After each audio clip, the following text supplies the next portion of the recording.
Hello, welcome to the True Mass Games YouTube channel. Tonight we are talking about Zweihänder, a fairly new dark fantasy role-playing game of which I will be running quite a few games on this very channel in the course of the next couple of months.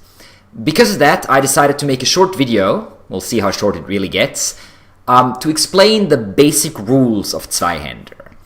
Now be aware that this video is not taking away the need to read some parts of the rulebook, at least, if you want to play, but if your game master has done most of the work for you, like I usually do for my players at the start or before the game, or if you just want to have a quick glance, if you want to jump in, play a short scenario, and you don't feel like reading a lot before that, this video is exactly for you guys. This video will not have all the rules by any means. It will also not include any type of magic rules. We might make another video for that later on. So if you want to play someone who is a magic user, a priest, a wizard or something, some such, you will have to read that up yourself for now anyway. In Zweihänder, you have 7 primary attributes. These attributes range from, theoretically at least, from 1 to 100. The higher the attribute, the better. And to succeed in a check, you need to roll with a D100 equal or less than your stat. So the 7 attributes are combat, which governs your skills, both melee and ranged combat with all the different types of weapons, or weaponless, as you can imagine. Then you have brawn, which is your physical stamina and strength and toughness and such. We have agility, which is hand-eye coordination, reflexes, and so on. We have perception, which is of course your senses, but also the ability to read people or situations. We have intelligence, which is mostly your education, how much you know about specific topics and such. We have willpower, which is the strength of your mind, your bravery. And we have fellowship, which is of course your social skills. That said, you never in Zweihänder roll directly on any of those 7 attributes. What you instead have is a fairly long list of about 30 or so skills. And each skill is based on one of those primary attributes. So for instance, we have the athletics skill, which is based on your brawn attribute. So if your brawn is, say, 38, your athletics will also be 38. Unless you have things that are called skill ranks. So as you level up, as you advance in your careers, you can buy 1, but also more than 1 skill rank in a specific skill. Each skill rank you have, starting with the first skill rank, adds plus 10 to that specific skill. So if you have a brawn of 39 and 2 skill ranks in athletics, your athletics skill will be 59. So you'll have to roll 59 or less to succeed. There is, of course, certain penalties or bonuses that the game master can apply to such a skill check that is called a difficulty rating. So for instance, using your athletics to climb, say, a tree would be much easier than to, say, climb a cliff in a thunderstorm. So you would have to roll your athletics with a penalty or a bonus that the game master gives you. There is also such a thing called a peril condition. You gain peril points. We will not be able to go into that in too much detail in this video, but if you are in a condition that might make your character nervous or stressed or endangered, you gain peril points. And once your peril points hit certain thresholds, that might mean that you are forced to ignore specific skill ranks. So say, for instance, you have 3 ranks in athletics, your athletics is very high, but you also have several peril condition thresholds hit. Your character is very nervous, he is very exhausted mentally, which means he has to ignore, let's say, 2 of those skill ranks, which means even though you have 3, you can only use 1 for your, say, your climb check. But your game master will tell you what happens when do you need to roll against peril condition and what happens when you get some of these points. Every attribute of those 7 that I mentioned before has what's called an attribute bonus. The attribute bonus is the first digit of your attribute. So say if your brawn is 45, your attribute bonus would be 4, the first digit of 45, right?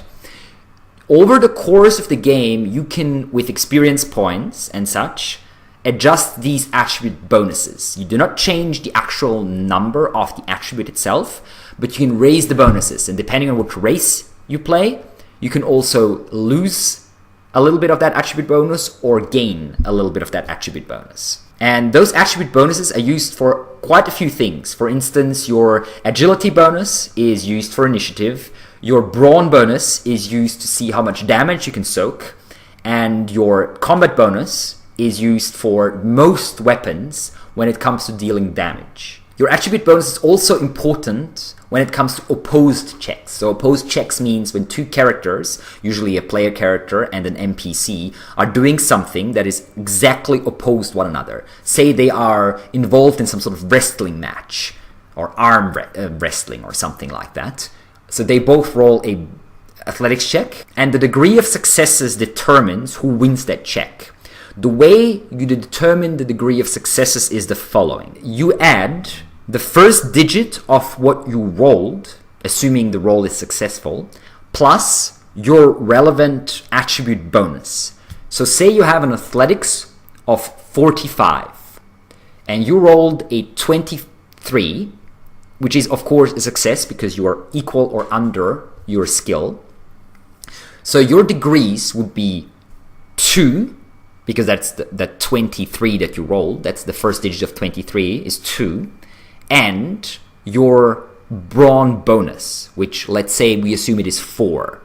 So you would have 6 degrees of success on that roll. And then your opponent does the same thing. You see whoever has more wins the check.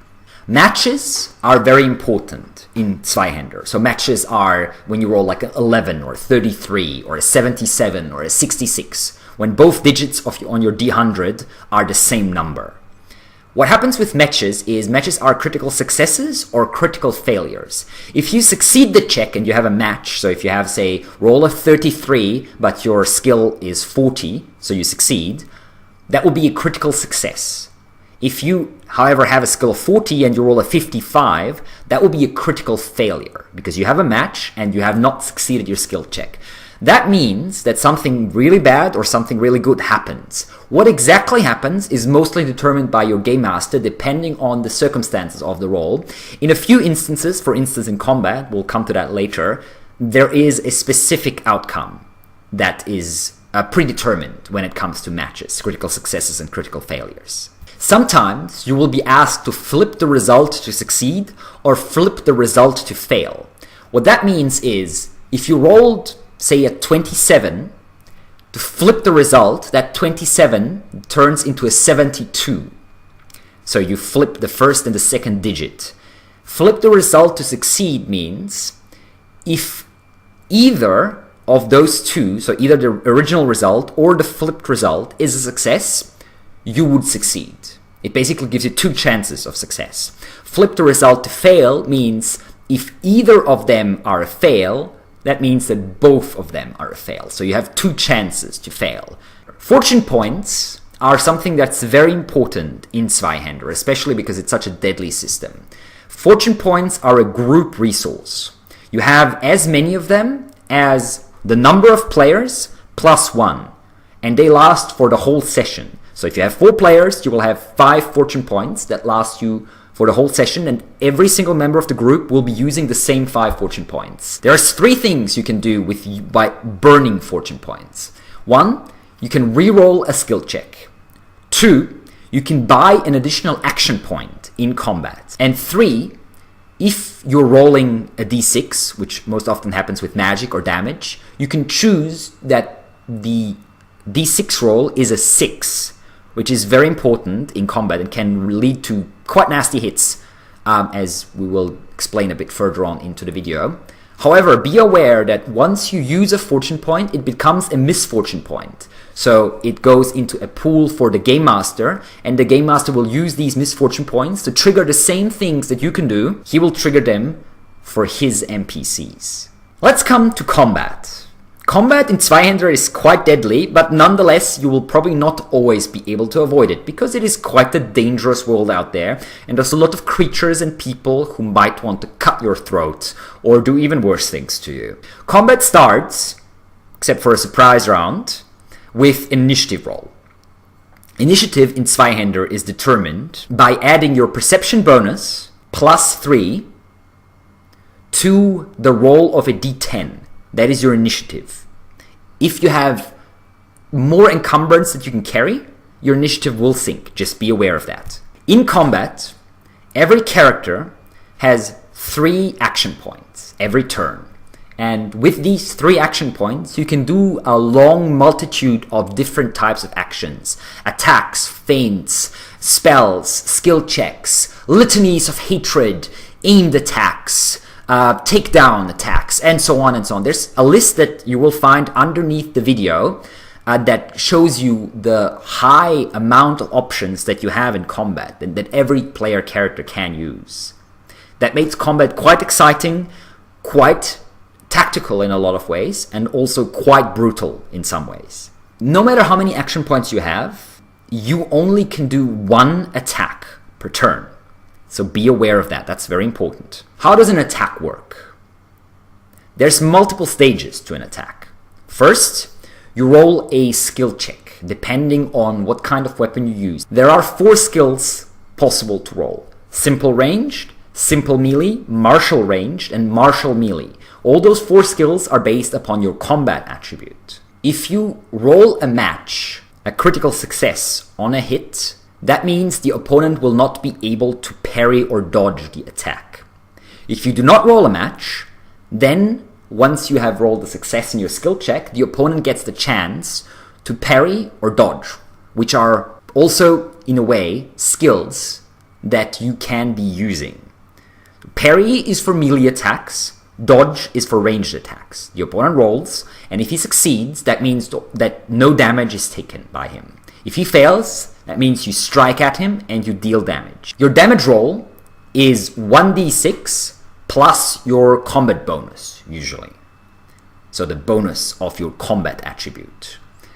If you roll a 6 on that damage die, which is called a fury die, the die explodes, which means that as long as you roll 6s, you keep adding additional d6s. Remember when I told you with a fortune point, you can turn a die into a 6 when it comes to damage? Now you know why it is so dangerous, because you can easily kill an opponent with 1 blow, or be killed by an opponent, or at least severely injured with 1 blow if he or you keeps rolling 6s. So you can easily add like 18 damage to your combat bonus, which is a lot, with a bit of bad or good luck, depending on which side of the combat you are on.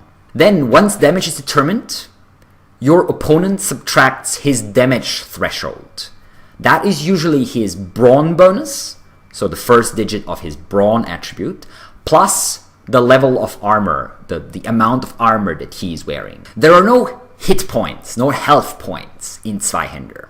Instead, you have what is called a damage condition track. You will see that on your character sheet. There are multiple levels of damage condition, multiple levels of being wounded, and they're the same for pretty much every character. Every time you get damaged by something that exceeds your pain threshold by at least 1, you go down 1 level on this condition track. If the damage exceeds your threshold by 6 or more, you go down 2 levels. If it exceeds it by 12 or more, you go down 3 levels. If it exceeds it by 18 or more, you are instantly killed. So say your threshold, your damage threshold is 5, and you take 23 points of damage, that means you're instantly killed.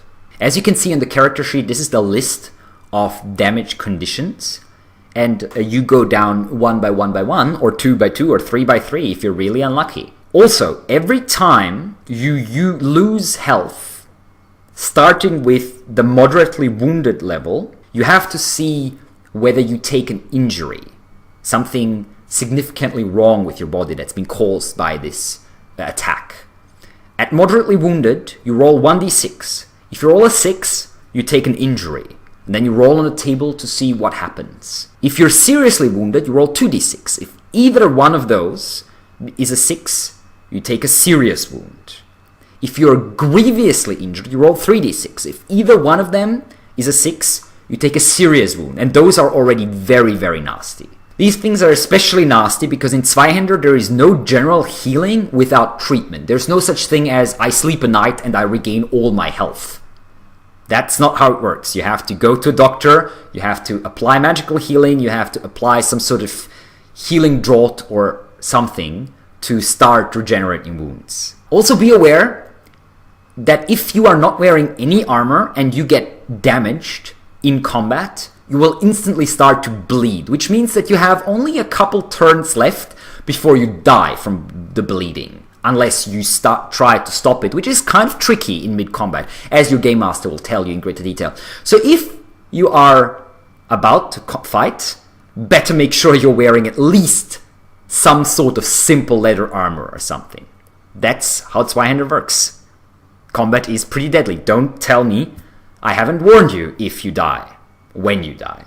And that's it for this video. Of course, there are a lot more rules. There's fate points, there are chase scenes, there are social intrigue rules, there are fear and terror rules, there are magic rules, there are corruption rules, and all these things. The Zweihänder rulebook is not for nothing 680 pages long, although that does include player's handbook, monster manual, and game master manual, and an introductory adventure, which I'll be running on this channel probably very soon. Nonetheless, we don't have time to go through all this in this video. If you have any more questions, make sure to ask your game master. If I'm your game master, of course, feel free to ask me at any time. I hope you liked this video and are looking forward to more Zweihänder. If you want to join into any of our games, feel free to message me on Facebook, on Twitter, or right here on YouTube.